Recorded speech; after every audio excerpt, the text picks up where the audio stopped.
ఆ వచ్చిన 50 మందిలో వైసీపీ వాళ్ళు ఎవరంటే నలుగురు ఎత్తారు. నలుగురే. జనసేన వాళ్ళు ఎంతమంది ఎత్తారు తెలుసా? 40 మంది పైన ఎత్తారు. చెప్పేప్పుడు నేను, మీరు జనసేన అయినా వంగవీటి మోహన్ రంగారావు గారి మరణం తర్వాత తొలిసారిగా శాసనసభకు వెళ్ళినటువంటి అంబటి రాంబాబుకి ఆయన అంటే గౌరవం ఉంది. మెజార్టీ జనసేన ఉన్నా సరే అక్కడ బొమ్మ ప్రతిష్ఠించే బాధ్యత నాదని చెప్పా.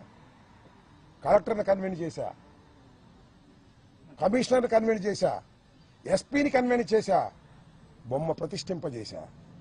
ఆ రోజున నన్ను పిలిచారు. సరే చాలా మంది పిలిచారు కాపుల్ని.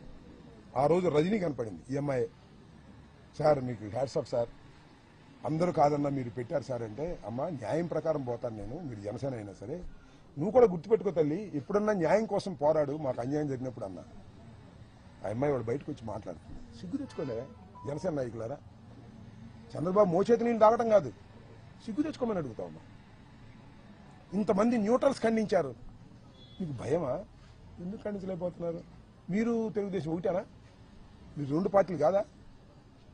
మీరు ఖండించకపోతే ఏం కాదు, మీకు విలువలు తెలుస్తాయి, మీ విలువలు పెరుగుతాయని నా ఉద్దేశం తప్ప మీరు ఖండించకపోతే పోయేదేమీ లేదు, వచ్చేదేమీ లేదు. ఆల్రెడీ మీరు ఖండించలేదు. శభాష్ రాంబాబు ఇంటి మీద దాడి చేయమని చెప్పారు పవన్ కళ్యాణ్ గారు.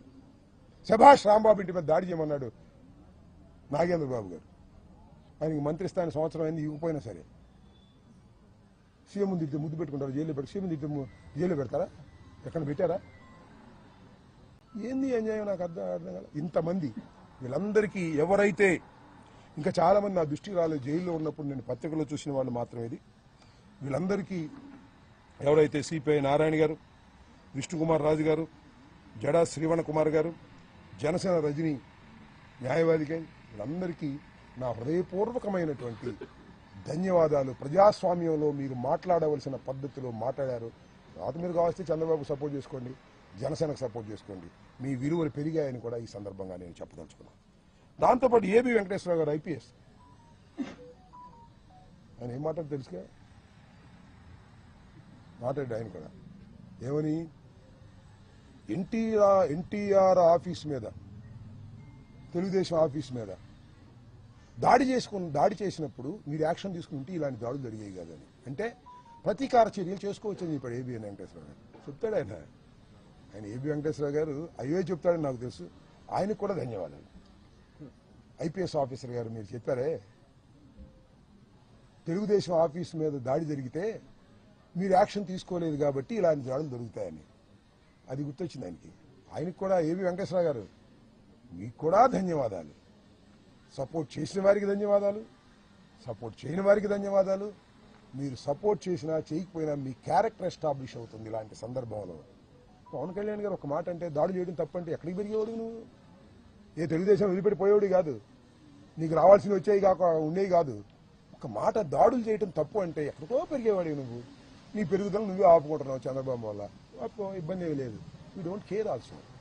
కాబట్టి నేను చెప్పదలుచుకున్నది ఏమిటంటే, నా ఆవేదనని ఆవిష్కరించుకోవాలనేటువంటి తపనతో జైలు నుంచి వచ్చిన తర్వాత ఈ ప్రెస్ మీట్ పెట్టాలని అనుకున్నాను. నిన్న నేను రావటమే లేట్ అయింది. రావడానికి కూడా ఏందండి నాకు అర్థం కాలేదు. రాజమండ్రి నుంచి బయలుదేరితే అడుగడుగునా పోలీసులు 30 యాక్ట్ అని అంటారు. నా ఇల్లు బాలుగొట్టినప్పుడు 30 యాక్ట్ లేదు. నా ఇల్లు బాలుగొట్టినప్పుడు 30 యాక్ట్ లేదు. నేను ప్రశాంతంగా కారులో 10 కార్లు ఎమ్మెల్యే పెట్టుకొస్తే 30 యాక్ట్ వచ్చేసింది, రూల్స్ వచ్చేసినాయి. నా ఇల్లు బాగులు కొట్టినప్పుడు రూల్స్ రావు, నా కారులు తగలేసినప్పుడు రూల్స్ రావు.